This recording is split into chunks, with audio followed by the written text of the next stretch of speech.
In 2007, Harvest Capital was founded. Its investments span a wide range of sectors, from energy drinks and leisure snacks to fast food, Jinmailang, East Rock Beverage, Wenheyou, Chia Food, Babi Food, Aimer, Meituan, Didi, covering almost all leading brands in the fields of clothing, food, housing, and transportation in China.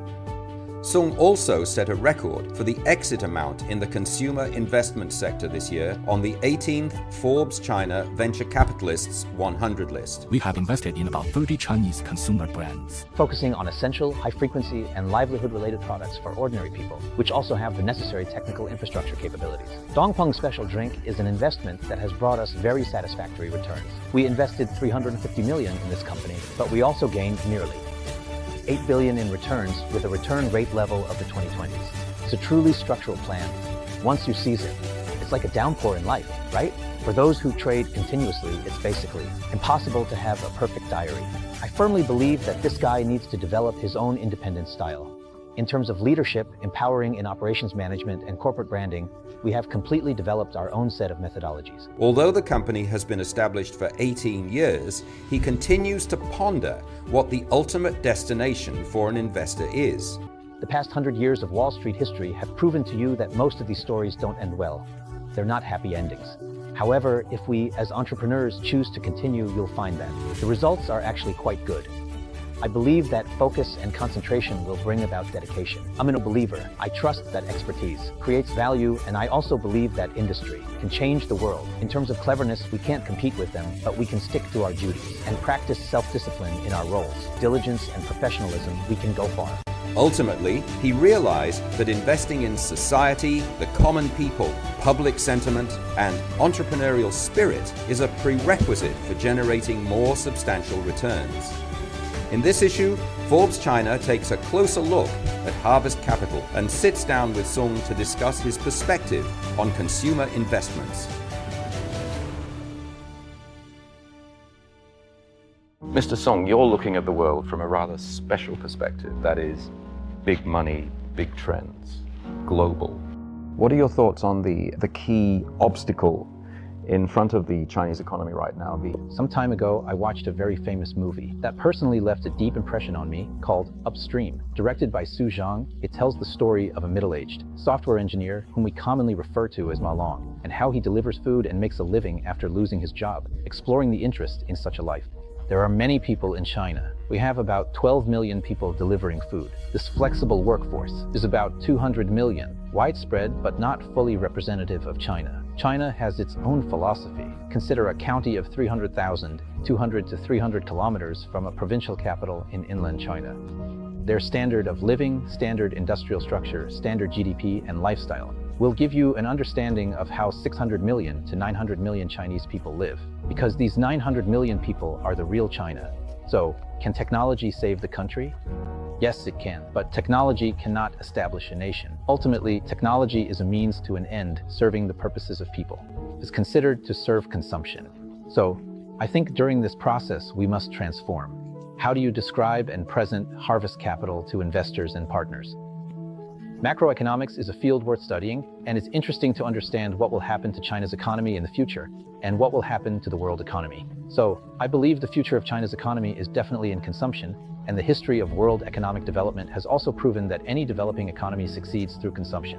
Why does Harvest Capital choose to focus on consumption in a successful market?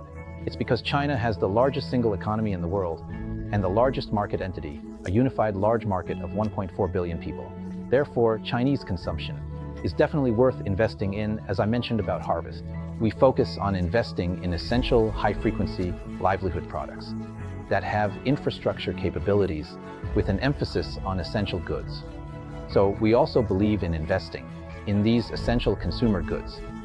Investing in such fast-moving consumer goods caters to 80% of the daily needs of ordinary people, meeting the basic living requirements of 24 hours a day for 80% of Chinese people. Moreover, we create products with the ultimate cost-effectiveness. Such a venture is very significant. Americans have their own Coca-Cola, the British have their Dyson, and the Japanese have their own unique brands. So Chinese people will definitely have their own brands. Consumption continues, and Chinese people deserve a better life. There's not much meaning in stock trading because it's a zero-sum game, similar to playing mahjong in our Chinese perspective. If four people play together for a long time, they actually take turns winning and losing. What we are really killing is time. Our goal is to support Chinese consumption, support Chinese brands, support Chinese industries, and integrate into the everyday lives of ordinary people. Support Chinese consumption. Supporting national platforms. I believe that this is the kind of life that will have meaning and value. How many companies have you invested in so far? What kind of result? We have invested in about 30 Chinese consumer brands. Mainly in the areas of food, beverages, cosmetics, and dining. It's probably hard to find an investment firm in China more focused on the mass consumption sector than we are. Of course, after sticking with it for these years, our results have been good. I should say, in the field of consumer results in China, our returns have been very good. I think we should thank the Chinese market, thank the 1.4 billion Chinese people, and our rapidly developing economy, which has given us a lot of power for consumer choice and brand growth.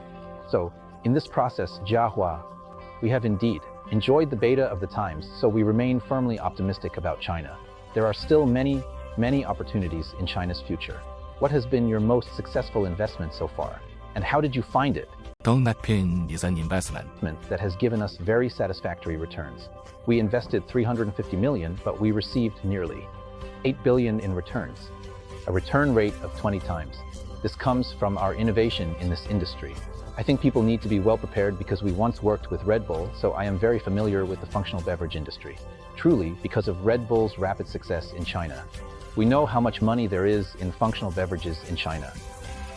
Moreover, after years of tracking and research, we found that within the vast beverage market in China, functional beverages are actually the fastest growing segment in the soft drink industry. When the trend came to China around 1996, and after 30 years of development, it became the largest beverage group globally. I also believe that Chinese people will seek their own functional beverage brands. Through our research and long-term cooperation with Red Bull, we discovered this very large product and market. Naturally, we sought the most interesting options in China, and back then we encountered Dongpeng was still quite small, about 2 billion. However, I believe Dongpeng can surely become the Chinese version of Red Bull. Then it will definitely surpass it. I think in 2017, reaching 5 years was not easy. Before the successful investment in 2017, I went to Dongpeng and chatted with Mr. Lin at least dozens of times. We never had a meal together, never formally discussed the investment situation. We always talked about the functional beverage market, the brand, how to build channels, and the development environment of competitors. It was because of several in-depth exchanges that we had such deep resonance and empathy, which led to our later investment opportunity. I often jokingly say, during this process, Mr. Lin also had intentions to cooperate with GIC and other ET institutions, but in the end, he still chose us. Based on trust and understanding, I believe he must have thought that you are the person who understands the Chinese functional beverage market the best and can help him the most with this Chinese national brand. Moreover, indeed, in future data, we became very good partners. This company ushered in the most glorious period in its development history, becoming a national brand in China that truly defeated Red Bull. It is now a source of pride for the Chinese people, so I think this can be considered one of our most successful days. Success doesn't simply mean financial returns, but that we can truly change the competitive landscape. We can truly lead Chinese entrepreneurs to become their unexpected selves and genuinely defeat the largest global competitors. I think this is something to be proud of.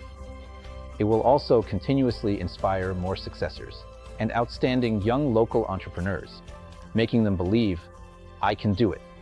What is the role of Harvest in that process, and particularly you personally? We are not a consulting firm, nor are we an investment bank. I think in this process, we are trying to play a more important role. Speaking of becoming a business partner of the company, personally participating in the internal operations, formulating internal control, and operational management, working more closely with the company, even as a minority shareholder or second largest shareholder, we get involved to understand channels, branding, product market positioning, consumer insights, digitalization, and digital operations, including our current collaboration with Song at Xiangqian, because Song digitalization, its membership system, and its BI business intelligence system are all serviced directly by our team. We help them establish it, and this service is free of charge. So why do we do this? I often tell my team that this is an important learning opportunity because we are working with champions in China who have huge demands. Their success is the best testing ground, allowing us to continuously accumulate knowledge and reuse our capabilities to help more people.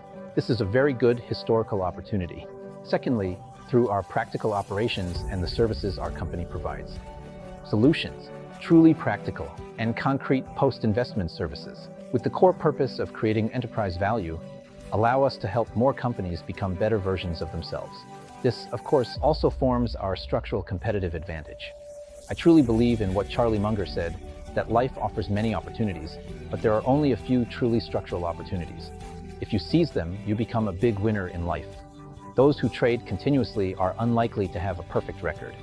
Believing in this, during my entrepreneurial journey, Jiahua aims to develop its own unique style. In post-investment and operational management, in terms of corporate branding, we have completely developed our own set of methodologies.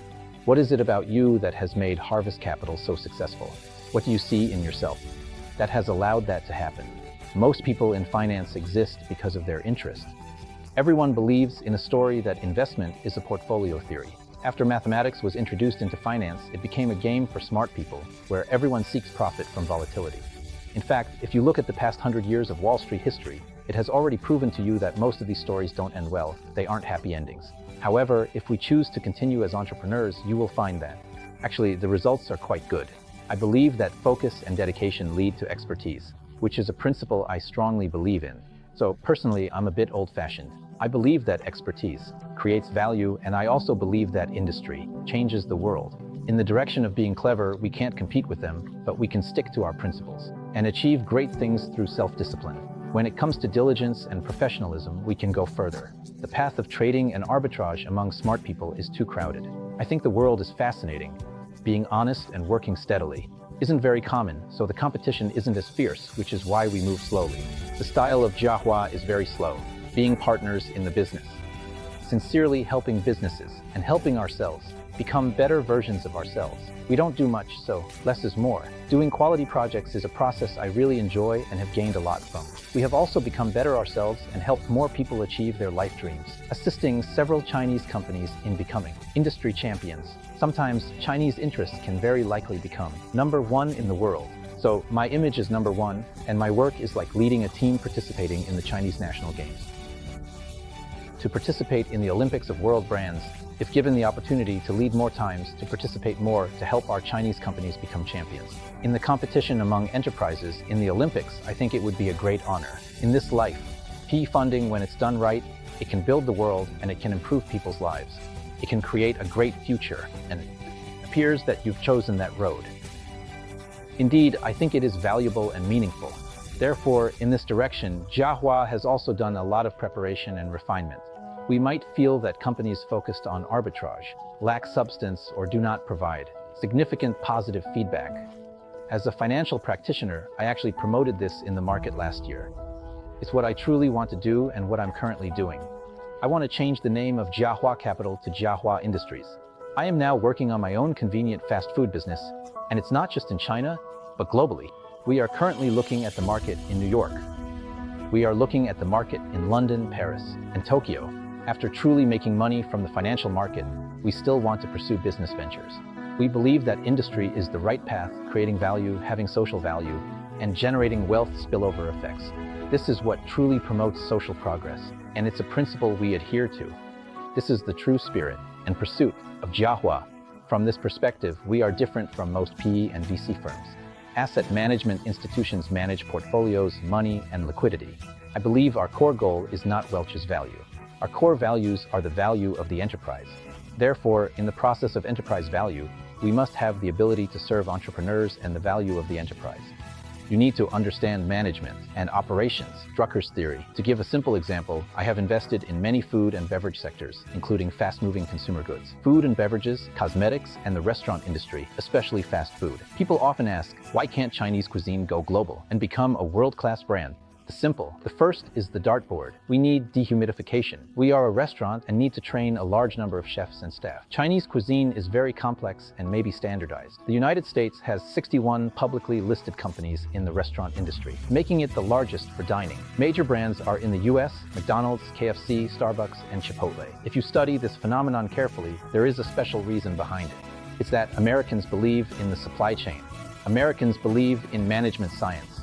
With the globalization of the US and the multinational companies, along with the industrialized, standardized, and modernized products chosen by the US, this fast food culture has become the driving force behind the expansion of the American restaurant industry. The core is still the respect for modernization, the respect for management science, and the emphasis on the supply chain. Most of these are difficult for Chinese, Japanese, or French cuisine to achieve. Their strengths are our weaknesses. So from this perspective, I feel a responsibility to lead our Chinese cuisine, to become standardized and modernized, and to believe in management science. Give me some time, and I believe I can achieve this. The companies we have invested in, like Lao Xiangji, Shaokai and Bar, can all become the McDonald's of the East, the Starbucks of the East with the spirit of the East.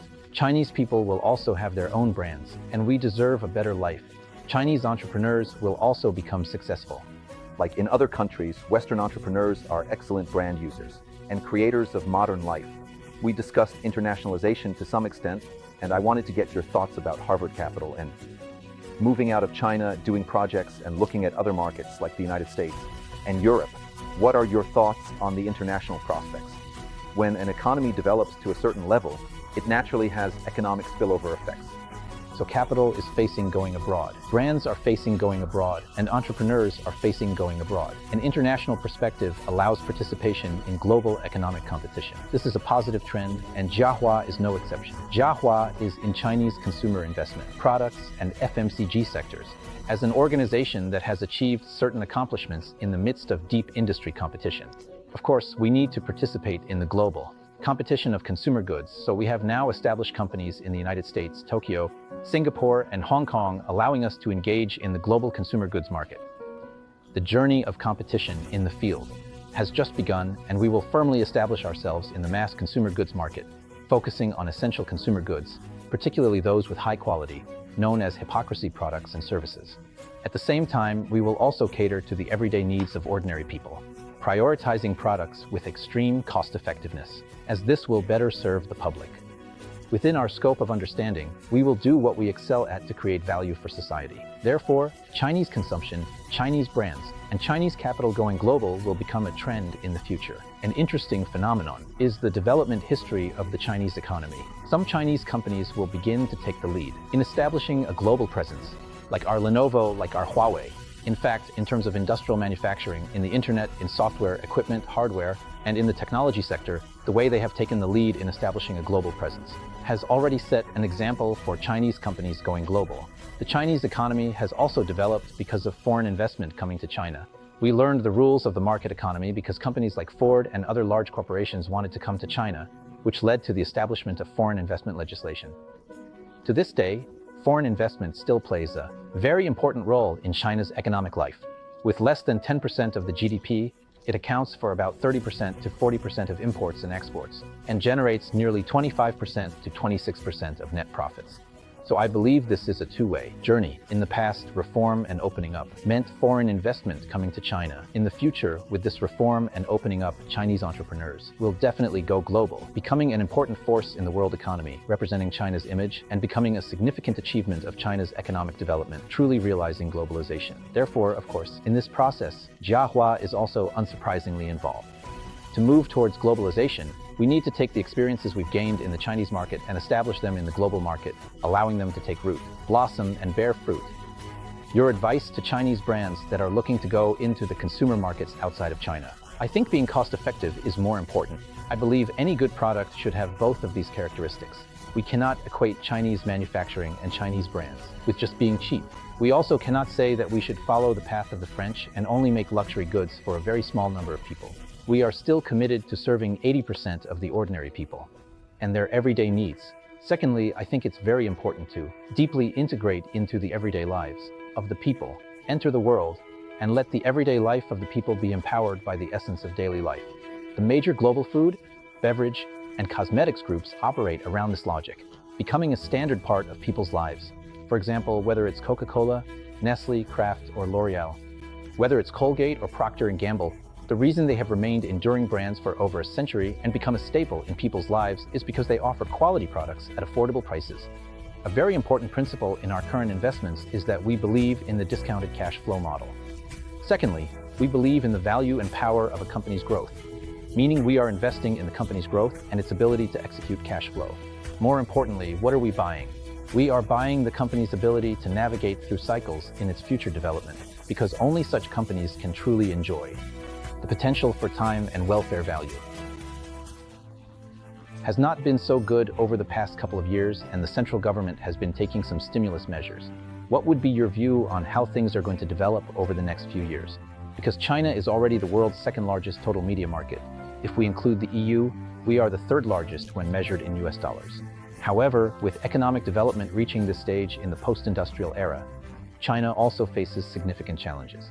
We need to transition from a production-oriented society to a consumption-oriented society, which is a very important issue that I think no one mentioned 3 years ago.